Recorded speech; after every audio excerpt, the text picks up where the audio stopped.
Today I'm going to demonstrate how to do a color splash with part black and white, part color.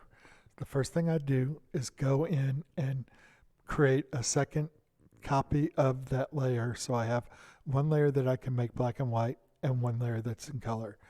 After I do that, then I'll go to Colors, Desaturate, and choose which desaturation I want.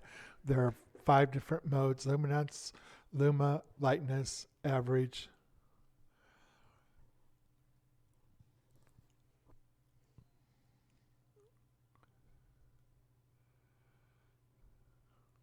and value. Each of them do a little bit different, and you can see with all the examples I've shown you which one you might like best. So after you've gone through them all and chosen which background you like, remember you're only looking at the background, you can click on split view and you can see what it looks like in that black and white as opposed to that color. Then I want to pick which layer I want, where I want them. Do I want to erase the background? If I do, then I want the black and white on the bottom. Do I want to erase the main object? Then I want the black and white on the top and keep the color on the bottom. That's just up to you. The first thing I did was select the rectangle box and chose to then click invert, and when I click invert, it allows me to delete a large section of that picture without having to do the erase. After I did that, I went to edit, cut. There's multiple ways you can do it. You can click edit, cut. You can also click delete or and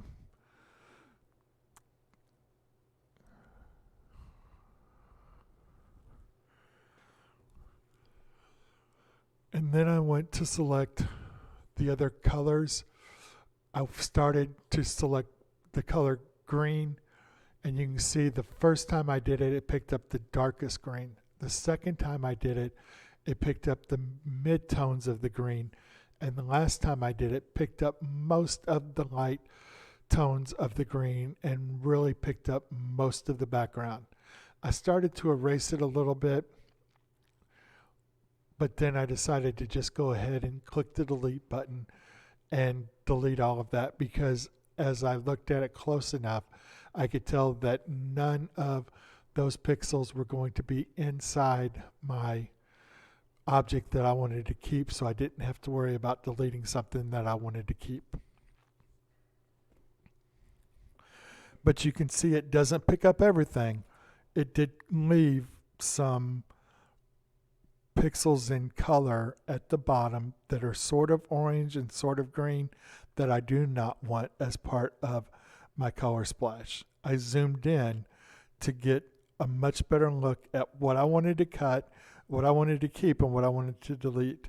The easiest option I thought for the next part of this was to pick the pen tool, and you can spend a lot of time learning about the pen tool, but the pen tool will create a curved line that is smooth, and that makes it very easy to go ahead and create that smooth line and see where you want to delete. I went ahead and used that curved pen tool, went ahead and closed the path, then clicked delete, and now there are some pixels outside of the path that I chose, but that's not that big of a deal because I can click on the erase button and not worry, because it's far enough away from the pen that I shouldn't get up into the pen that I wanted to keep.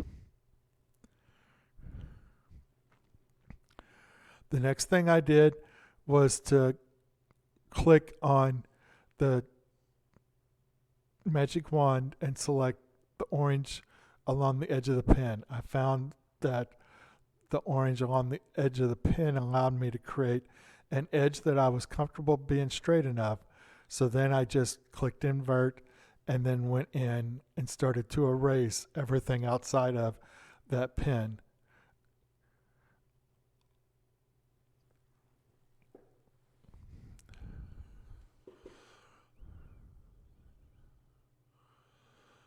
making sure to not get up into the ink pen.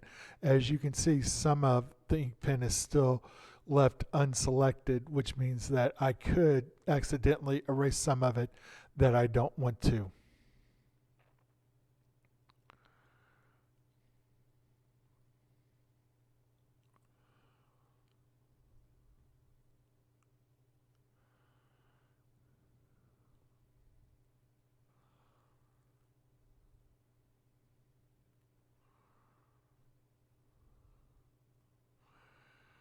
Again, when I got to an edge that I wanted to make sure was pretty straight, I used the pen tool again, which allowed me to create a straight line again along the edge of the pen tool,